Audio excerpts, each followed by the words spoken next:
Good evening and welcome to this Wednesday night edition of The Extra Point. I'm Max Zepeda. Amid a season of rampant inconsistency, there is one category where the Cardinals have been consistent, but not in a way the team would like, unfortunately. Now, when it comes to the iconic locations along the mighty Mississippi, there is probably no more iconic neighborhood in all of New Orleans than its French Quarter, which is headlined by Jackson Square, right in the heart of it, named after former U.S. President and the man who rides that horse right behind me for eternity, Andrew Jackson, who was instrumental in founding both Louisiana and the city of New Orleans and bringing them into the United States in 1812. Welcome to the Flats here on the campus of Georgia Tech University, as I am just outside of Bobby Dodd Stadium, not only the home of Yellow Jacket football, but also the site of the 1970 Peach Bowl, where 54 years ago, the Sun Devils dominated against the North Carolina Tar Heels 48-26 in their only previous ever date here in Atlanta. But now here they are, 54 years later, playing the Texas Longhorns, and with just under 48 hours until kickoff, the Sun Devils looked loose and confident just down the road at the Mary and John Brock practice facilities. And don't forget, the Sun season officially begins a week from tonight in Los Angeles, opening up the brand new Intuit Dome against the Clippers. But tomorrow night, they'll wrap the preseason officially here at home against the Los Angeles Lakers at the Footprint Center. Tip-off is set for 7 p.m., and you can watch it right here on Channel 3 and Arizona's Family Sports. Now, Phoenix Mercury guard Kahleah Copper earned a spot on an all-WNBA team for the first time, officially making the second team list in 2024.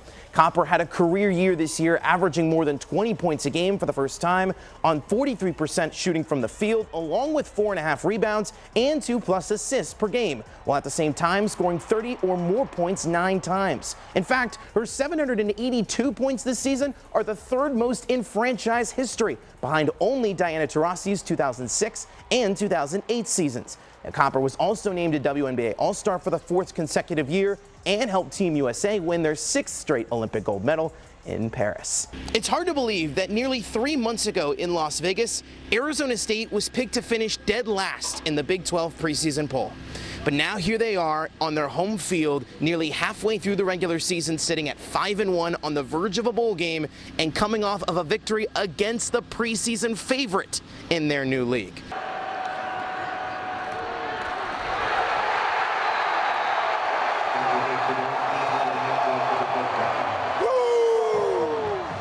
The greatest single regular season turnaround in Arizona State football history was capped off in emphatic fashion Saturday afternoon in the Territorial Cup in Tucson, as the number 16 Sun Devils opened up a can, to put it mildly, against their arch rival Arizona Wildcats 49-7, and in doing so, punched their ticket to the Big 12 championship game.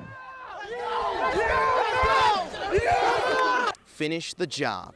That's been the mantra for Arizona State, and particularly the message that head coach Kenny Dillingham has been pushing after his team over the last 2 weeks beat 2 ranked opponents but escaped with second-half lackluster defensive play.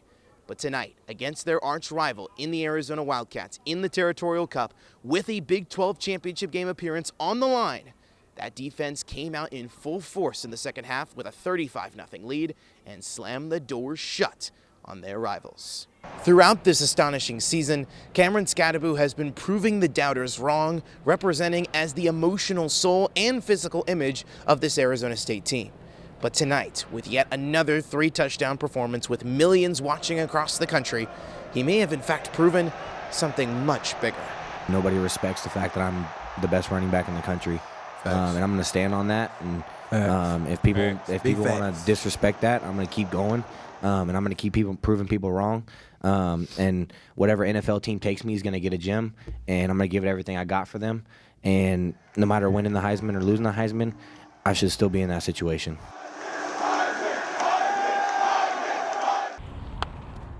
After more than 4 years in professional baseball, Chicago Cubs infielder Gage Workman has completed something he never thought he would achieve, participating in spring training just miles from his home. It's literally the closest spring training site to my house, so I get to stay at home in spring. All my family still lives here, so I got people at every single game supporting me. Couldn't work out any better for me. But Workman's journey to the big leagues began at a much younger age. Growing up in Chandler, he was surrounded by baseball his whole life, particularly on the shoulders of his father, Whit Workman. who played just 4 years in the minor leagues before the Los Angeles Dodgers released him in 1999, ending his short-lived career. I was definitely in the category, I hope my son would play baseball. We started playing catch when he was, when he was in diapers probably, like really, really young age. We sat down with him at his now partially owned small business in Gilbert, Diamondback Physical Therapy, where since his retirement, he has treated hundreds of patients and athletes towards recovery across the valley, particularly high school athletes, and particularly baseball players. It's something that honestly I wanted to do since I stopped playing baseball myself. I was out of the game. Dodgers told me, hey, we've had enough of you, right? Release me. But I love the game. State wanted to stay in the game, and so this was my way to do it. Meanwhile, on the field, Gage's true baseball skills began to shine not far down the road at Basha High School, where under the leadership of those like assistant coach Kirk Popkins, who remains on Basha's staff to this day, says he instantly recognized how special Gage truly was. He worked his butt off. I mean, he used to hit like 4 times a day some days. He'd hit in the morning with his dad, and then he'd come hit at lunchtime, and sometimes be late for class getting back.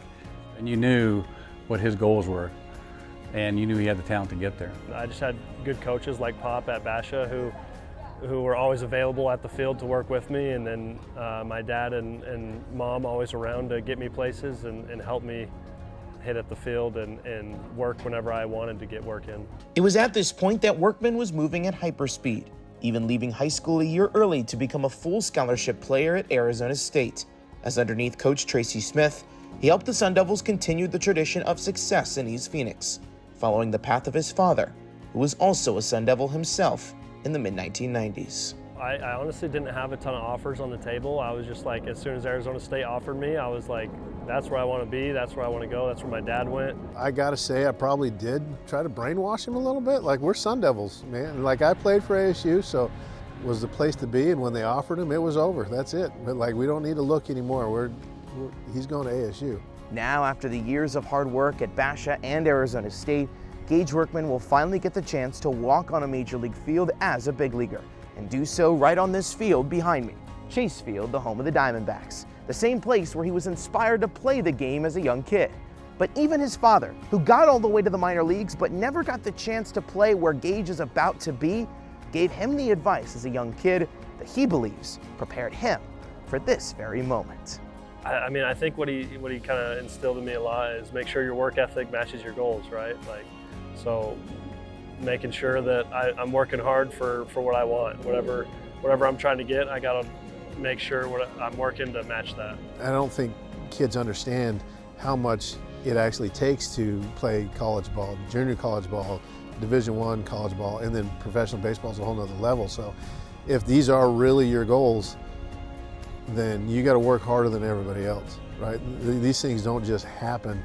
For any ball player, the dream of reaching the major leagues is one that is just as hard to describe as is to physically obtain.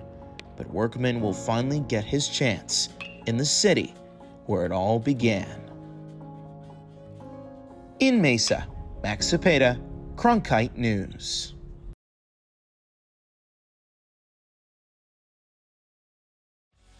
We are back for the final 2 minutes of the biggest football game Tempe has seen in a decade, as Arizona State, the number 21 team in the country, leads the number 14 ranked BYU Cougars 28-23 with Ronan Hickoop on our sideline. Jason Sinelli, I'm Max Zepeda, and the second half has been an absolute role reversal. 20-6, the Cougars or 20-7, I should say, the Cougars outscoring the Arizona State Sun Devils. They've been doing it on both sides of the ball, Jace, but particularly that fourth down decision by Kenny Dillingham to not kick a field goal, not trusting his kicking unit inside the 15. Do you agree with the decision? Well, you got to remember there was one earlier in the game, right? It was 4th and goal at the 4. If they decide to kick a field goal there earlier, you're sitting at 31-23. Then it's a no-brainer. You're kicking that field goal to go up 2 possessions. So twice he gambles to go for it on 4th down, both in the red zone, and they're 0 for 2 in this second half in 4th down. And BYU is continuing to really fire on all cylinders. 100%, they're 2 for 2 on 3rd down efficiency in this second half.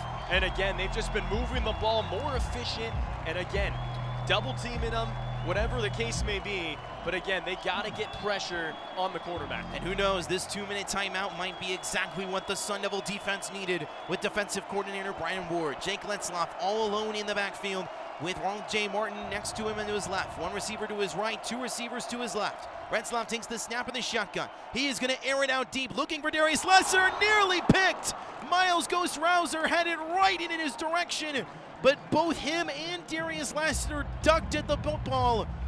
And nearly what could have been a game-sealing interception to get the Devils to 9-2 goes over Rouser's head at second down. Yeah, he almost made one of the greatest catches of this season, right? A play that just got off the top fingertip, just got as high as he could off the ground, but again, just out of his reach with the receiver missing his footing there on the route. 5 receivers out wide, no one in the backfield for Retzloff in the shotgun. 2nd and 10 from the BYU 37. Short throw to Chase Roberts, trying to be brought down. Shamari Simmons trying to rip out the football, but the play is ruled dead. It's going to be about a 6-7 yard gain, and it will be 3rd and 3 from the BYU 44. 1:40 on the clock and counting. Yeah, BYU with just 2 timeouts left to go.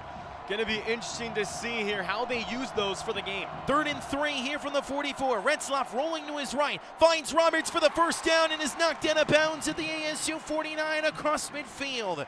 Knocked out of bounds by Simmons, a huge play, and 2 huge catches by Roberts. For a quiet day for him as the #1 receiver for this BYU team. He goes on a bounce, stopping the clock at 1:24. Yeah, big-time route there and a big-time receiver for Roberts, obviously getting there now with 59 yards in the game on 5 catches. The tension in this building is palpable, to say the least. 7 players look to be rushing the quarterback here for Retzloff as he looks to audible. 2 receivers to his left, 1 receiver to his right. Martin right next to Retzloff here on the shotgun. He'll take the snap. He has time to throw. He's going to go to his left, but it's tipped at the line of scrimmage. It's incomplete, but a flag is on the field in the secondary. Chase Roberts looking for a possible pass interference, maybe a holding call. And we'll see if this goes into the Cougars' favor. This could be a killer penalty against the ASU defense. Holding, number 7, defense. 10-yard penalty, automatic first down. Shamari Simmons, one of the most consistent defensive players for Kenny Dillingham, with a costly penalty that now puts BYU inside of the 40. 1st and 10 with 1:20 to go. Yeah, costly indeed, and again, it stops the clock, and again, $1:20, plenty of time. This ASU defense has to just play press coverage, and they gotta get to pressure to the quarterback. Retzloff's had a lot of time in this 4th quarter. 2 receivers to his right, 1 receiver to his left, 2 in the bunch formation. Retzloff looking over to the left side. 1-on-1 is JoJo Phillips, but it's overthrown and incomplete. Javen Robinson trying to push Phillips out of bounds with Alford right behind him, but an overthrown pass there by Retzloff. He's certainly kicking himself, to say the least. The clock does stop with 1:15 to go. It's now 2nd and 10 at the ASU 39. Yeah, unfortunate for ASU that he overthrew Phillips. Phillips had about 5 steps there, and he was wide open down the sideline. Would have been a walk-in touchdown if the ball wasn't overthrown. LJ Martin to the right of Retzloff. 2 to his right, 2 to his left out wide. 4 receivers rushing here for ASU. Retzloff on the short throw, incomplete, and it's picked off. Javen Robinson going down the sideline. He's at the 30, the 20, the 10, and he's brought down at the 5-yard line. Javen Robinson coming through all day long will send the Sun Devils possibly to 9-2 and on the doorstep of a Big 12 championship game with the interception of his life. 1:04 on the clock. Sun Devils maintain the 5-point lead. Javen Robinson with the play of the year for the Sun Devils. Comes up in a big spot. BYU, all the momentum driving into Sun Devils territory. And Retzloff with 8 interceptions coming into today, now with his 9th. Robinson there with his 2nd interception. And like you said, Max, the biggest play of his life. 1:04 on the clock. It will be 1st and goal at the 7. Everyone just trying to take their breath as Javen Robinson, with the interception of his life, nearly took it all the way to the house from nearly 80 yards out. And the Sun Devils will look for a punch-in, nail in the coffin, as now the ASU offense telling the crowd to quiet down. It'll be pretty hard to do that with the energy that's in this building right now, Chase. 28-23. Sun Devils 64 seconds away from the biggest single season, regular season turnaround in program history. Scatterbo moving to his right, gets a push off, but will get inside the 5. Clock will continue to run, says the referee, at 56 seconds. It'll be second and goal at about the 3.